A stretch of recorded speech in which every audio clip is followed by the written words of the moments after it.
It had been horrible winter weather for about 2-3 weeks now, almost a month. This isn't normal for us. And I need something springy. So we're starting my Easter dress. You guys good? You settled? Cool. Let's chat for a second. The concept of doing seasonally themed dresses out of season is, well, it's not new to me, but by the time you guys watch this, it will be very seasonally appropriate. By the time I get worn photos, it'll be seasonally appropriate. So, I am working with this beautiful pastel-y plaid. It makes me want to make like a spring capsule so bad. What else? I was going to talk to you guys about so many things. What was I going to talk to you guys about? References. I looked up a lot of references. I am leaning really hard into like this vintage thing right now. And I feel like I have the vintage day dress, daytime silhouette figured out. But then they would also like church dresses would look a little bit more formal, and then like cocktail dresses would look formal, more formal than that, and then evening dresses would be even more formal. So I feel like I have enough like casual vintage pieces in my wardrobe. I'm trying to get a little bit more formal with it. So that was my thought behind this dress. I pulled out my vintage dress block patterns just to see what I had. I knew I wanted a fitted waist and possibly gathers underneath the bust, so I tried to find a pattern block that would work.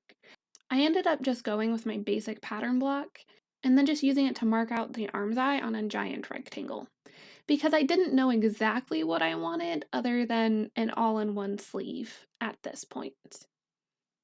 Once it was vaguely marked out, I went over to my dress form and started draping it into place. This is where the garment really started to take shape. In general, I prefer draping to drafting, but that's probably just because I'm self-taught and drafting works better with my brain. I went back and forth a few times to make sure that I liked how everything was laying and that I would like the eventual bodice shape, because how it looked on the form was how it was going to look on me. After I knew vaguely what I was looking for as far as the shape, I finalized the pattern and transferred it onto some paper.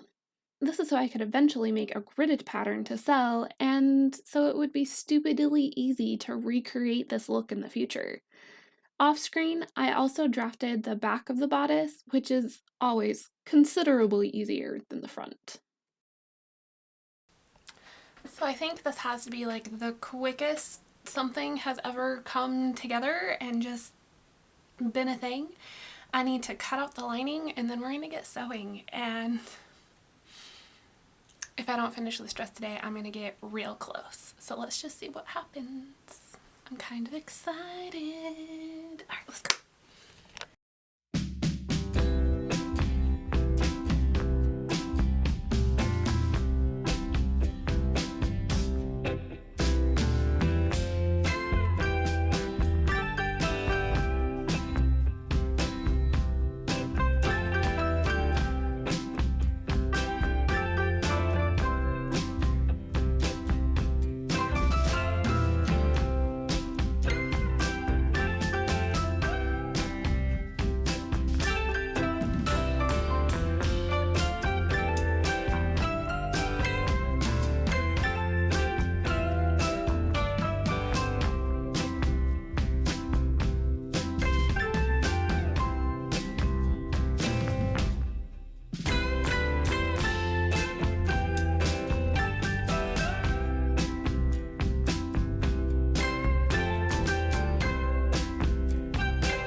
Is this even good framing? Like, I have absolutely no idea. Anyway, I just made Nate dinner. Onions. I forgot how much onions like affected my eye sockets until they started watering, and then you have lots of makeup on, so then like the makeup runs into your eye and it's just a whole big mess. Anyway, the makeup is now all gone and I have some like staining because those pigments are like pigmented, Anyway, not the point. This is the point. I am so excited about this. So I need to mark out like where like they intersect. There's like marks on the pattern that I need to make this clear.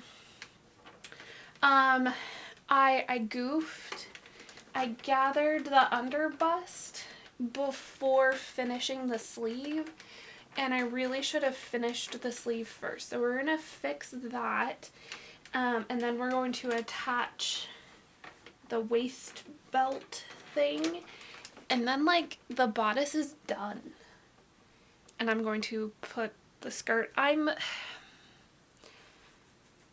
thinking, yes, I need pockets, but I might do pockets out of some like regular cotton muslin because I really don't have much of the plaid left, and what I do have left of the plaid I kind of want to make into like a matching headband because I think that would be super cute. So I'm getting ahead of myself. Let's finish the bodice.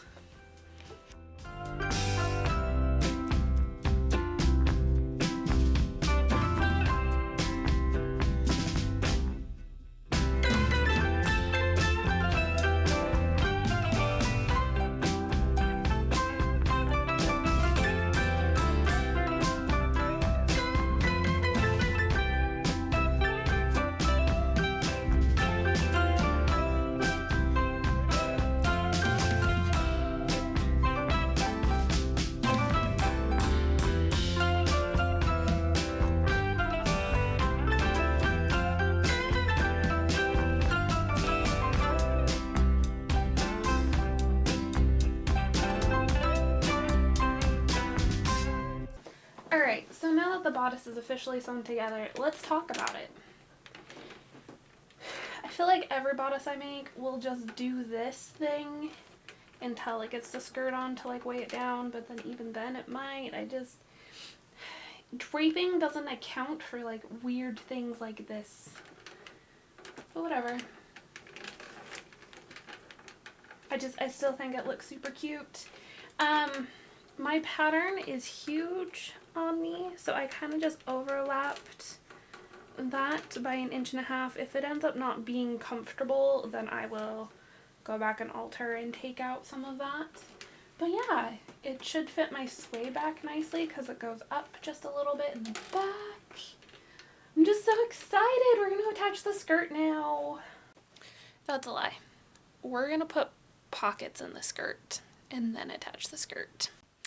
So I feel like by this point you guys have like seen me pattern out and put in pockets enough.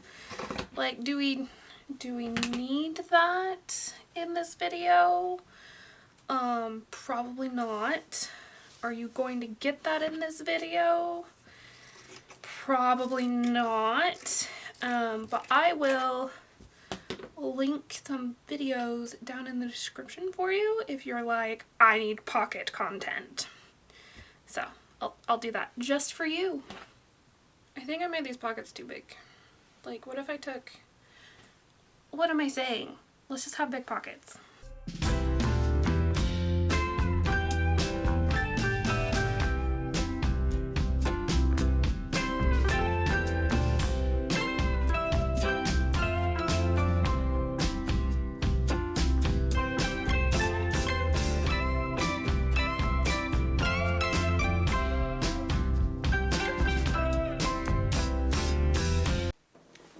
How we looking? Good? Angle a bit more? Okay, cool. So obviously we still need a zipper. We'll talk about that in a second. But look at this! I mean, we know the dress form is not my size. We know this. Known fact. But like, just like the shape that I see, I don't know why I love this so much when I have like adamantly said no to this style of bodice before. I don't know why I was telling myself that this was not a possibility for me and my body shape. I tried it on last night, got so excited, rummaged through my zipper stash, realized I don't have a 20-inch white zipper. So then I went to Walmart because I didn't want to have the long drive to my fabric store. And they did not have invisible zippers. But it is more historically accurate, if you want to put it that way, to have non-invisible zippers. I just personally don't like the look of them as much. It's a preference thing, but that being said, this should actually be easier to put in because you do the whole thing. I'll show you. This will be easier. But, do you want to see my shame? This is currently the floor of my studio. That I need room to work. We're gonna clean first.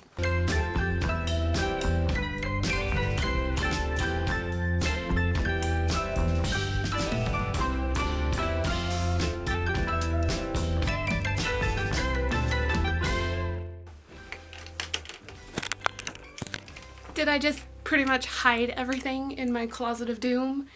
Yes. Will I deal with it all later? No.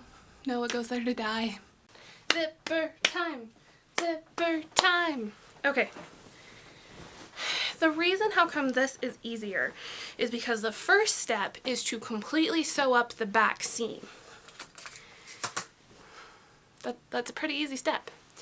That will also allow me to get all of these seam placements like perfect. A trick I learned while working in the tailor shop when all the seams had to be perfect or it was just not good was to actually cross your pins because it would hold it a lot more sturdy, and then you could wait, check in, get your seam placement right, cross the pins, and then that would allow you to check, yep, that's good enough. This one will be a little bit trickier because it's a little bit thicker. No, that's pretty much perfect. And then you cross your pins.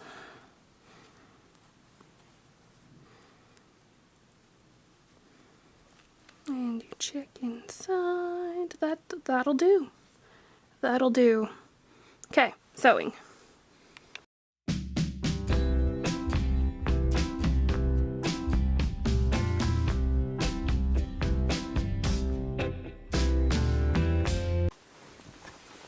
Alright, so we have this back seam sewn.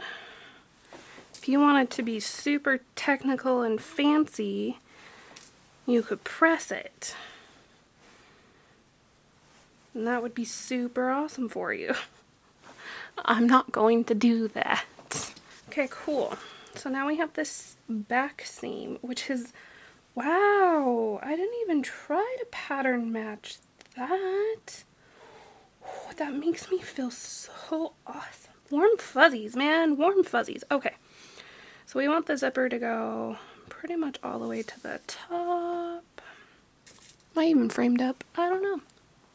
So now, if we line the teeth up of the middle of the teeth up with this seam, we should be okay. Cool, I'm gonna just like repeat that, and actually I might just switch my foot to a zipper foot and start sewing. Chaotic sewing adventures with Marty. I would say and Joe, but Joe's not here. Okay, so I have this all set up on my machine. You can pin all the way down if you choose to. I'm just getting this done.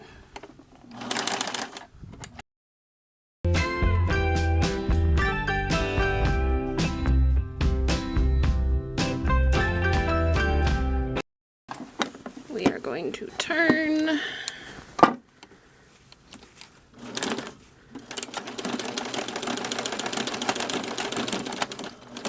Tack that down really well, and then turn. Come on, you can turn. Why aren't we turning? That's why. Cool. Why aren't we seating? There we go.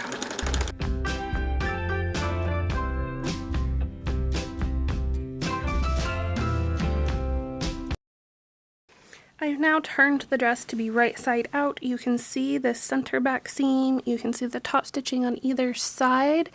That's the stitching we did for the zipper. So now we're going to take our trusty seam ripper and rip out this center back seam. And try your best not to rip into the fabric, because that would be tragic at this point.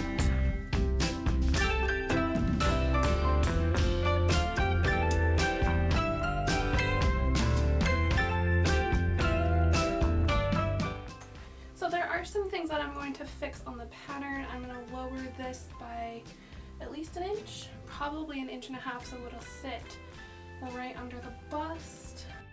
I did end up remaking this in a blouse format, and I lowered it 2 inches. Oh, perfect. But, are we looking at this fabulous dress? Now the snow needs to melt so I can take more pictures. One day I might go back and change this bodice so it fits the alteration version, which I showed you, but honestly, I don't think I mind the slightly off bust line. It doesn't look horrible.